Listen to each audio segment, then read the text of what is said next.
Good morning students. हमने अपना geography का फर्स्ट चैप्टर स्टार्ट कर दिया था और हमने उसमें संसाधनों के प्रकार, वर्गीकरण और उनका नियोजन, उनका संरक्षण, भू प्रारूप इत्यादि पढ़ लिए थे।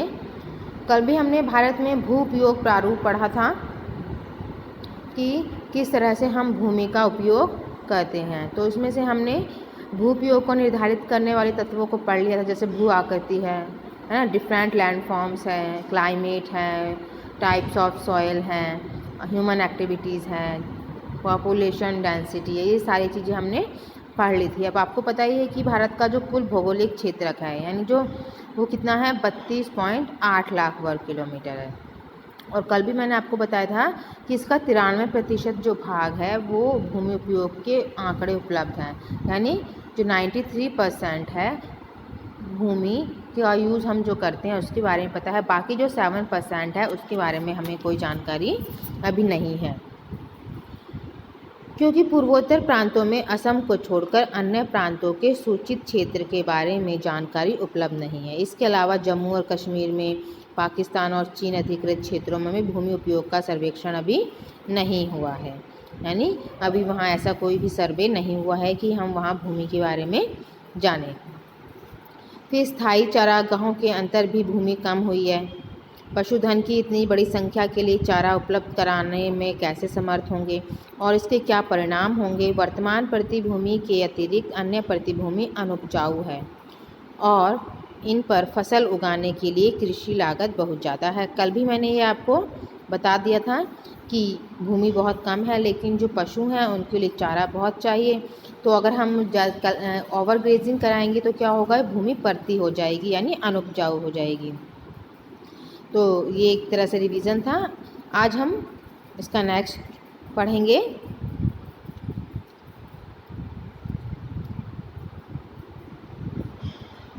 कल हमने यहाँ पढ़ लिया था कि हमारे देश में राष्ट्रीय वन नीति 1952 द्वारा निर्धारित वनों के अंतर्गत 33% भौगोलिक क्षेत्र वांछित है, यानी वनों के राष्ट्रीय वन नीति के अंतर्गत जो निर्धारित वन है वो 33% यानी 33% है। जो हमारा लैंड एरिया है उसका 33% क्या है, फॉरेस्ट है, जिसकी तुलना में वन के अंतर्गत क्षेत्र काफ़ी कम है।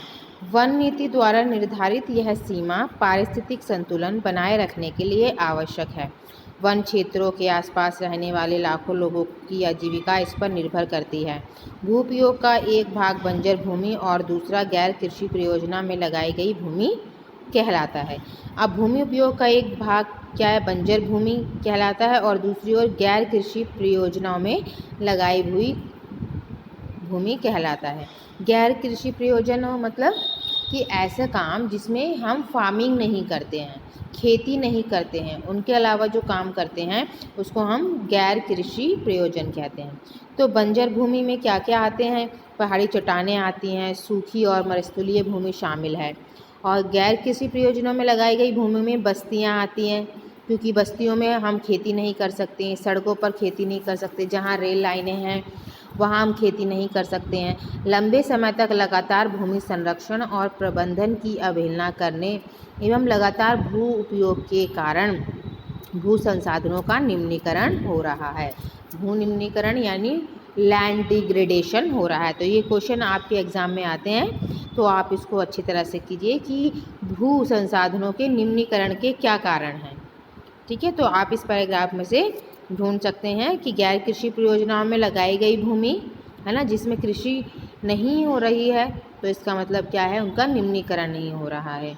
और परती भूमि है ज़्यादा, बंजर भूमि है।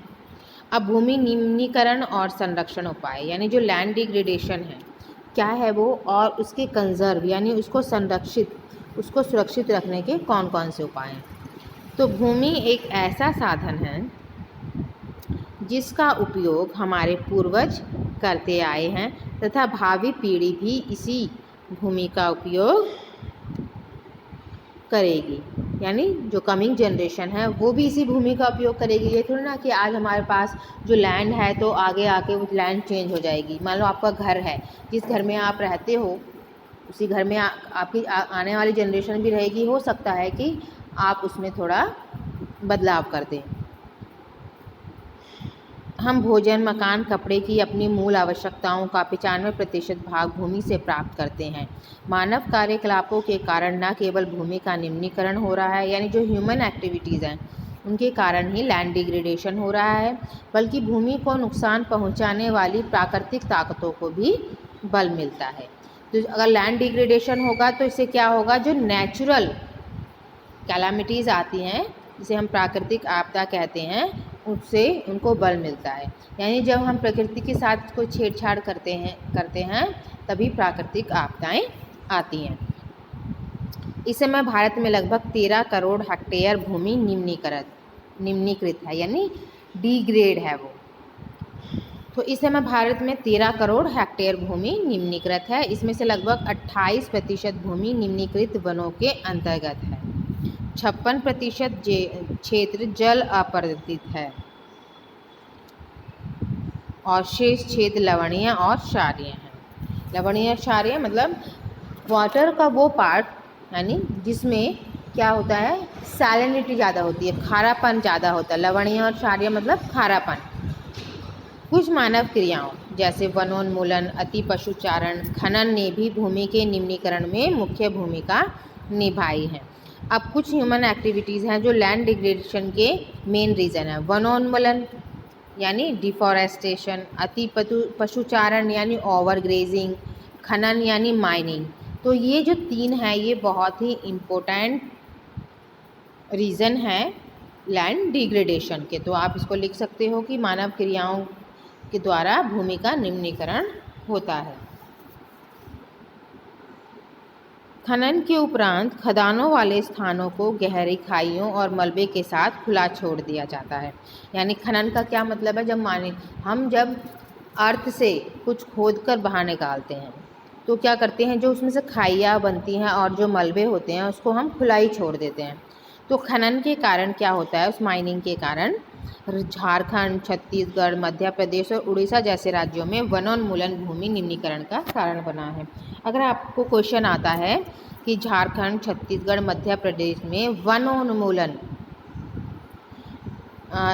इन राज्यों में निम्नीकरण का क्या मुख्य कारण है, तो वहाँ वनोन्मूलन यानी डिफॉरेस्टेशन इम्पोर्टेंट रीज़न है वहाँ का। फिर है गुजरात, राजस्थान, मध्य प्रदेश और महाराष्ट्र में अतिचारण भूमि निम्नीकरण का मुख्य कारण है। अब देखिए छत्तीसगढ़ में, मध्य प्रदेश में और झारखंड में लैंड डिग्रेडेशन का मेन रीज़न है डिफॉरेस्टेशन, लेकिन गुजरात, राजस्थान और मध्य प्रदेश, महाराष्ट्र में है लैंड डिग्रेडेशन का मेन रीज़न है ओवर ग्रेजिंग यानी अति पशुचारण। पंजाब, हरियाणा, पश्चिमी उत्तर प्रदेश जैसे राज्यों में अधिक सिंचाई भूमि निम्नीकरण के लिए उत्तरदायी है। यानी पंजाब, हरियाणा और पश्चिमी उत्तर प्रदेश में जो लैंड डिग्रेडेशन है उसका मेन रीज़न है ओवर इरिगेशन। अति सिंचन से उत्पन्न जलाक्रांतता भी भूमि निम्नीकरण के लिए उत्तरदायी है। यानी अगर हम ज़्यादा सिंचाई करते हैं, ज़्यादा इरिगेशन करते हैं तो वो भी लैंड डिग्रेडेशन का मेन रीज़न होता है। अब आप कहेंगे, आपको जिसको लैंड डिग्रेडेशन या भूमि निम्नीकरण का मतलब नहीं पता, इसका मतलब है कि जो भूमि वो क्या होती है, बंजर हो जाती है, यानी भूमि की जो उपजाऊ शक्ति है वो नष्ट हो जाती है, जिससे मृदा में लवणता और क्षारीयता बढ़ जाती है, यानी खारापन बढ़ जाता है। खनिज प्रक्रियाएं जैसे सीमेंट उद्योग में चूना पत्थर को पीसना, मृदा बर्तन उद्योग में चूने और सेल खड़ी के प्रयोग से बहुत अधिक मात्रा में वायुमंडल में धूल विसर्जित होती है। खनिज प्रक्रियाएं यानी जो मिनरल एक्टिविटीज़ होती हैं, जिसमें जैसे कि हमारा जो सीमेंट इंडस्ट्रीज़ हैं उसमें क्या करते हैं, हम लाइम जो स्टोन है यानी जो चूना पत्थर है उसको हम पीसते हैं और मृदा के यानी मिट्टी के बर्तन बनाते हैं। उसी उद्योग में हम चूने से भी चीज़ें बनाते हैं। तो इससे क्या होता है, जो हमारा एटमॉस्फेयर है उसमें क्या है, ज़्यादातर धूल की अधिकता हो जाती है। जब इसकी परत भूमि पर जम जाती है, यानी जब इस धूल की यानी ये जो चूना है इसकी परत जब धूल के कण में जब उड़ते हैं और उड़कर एक समय ऐसा आता है कि ये भूमि पर जम जाती है, तो मृदा की जल सोखने की प्रक्रिया अवरुद्ध हो जाती है। तो इसके कारण क्या होता है, जो चूना पत्थर है, मिट्टी जो है वो वाटर को एब्जॉर्ब नहीं कर पाती है। क्लियर है इतना आपको? पिछले कुछ वर्षों से देश के विभिन्न भागों में औद्योगिक जल विकास से बाहर आने वाला अपशिष्ट पदार्थ भूमि और जल प्रदूषण का मुख्य स्रोत है।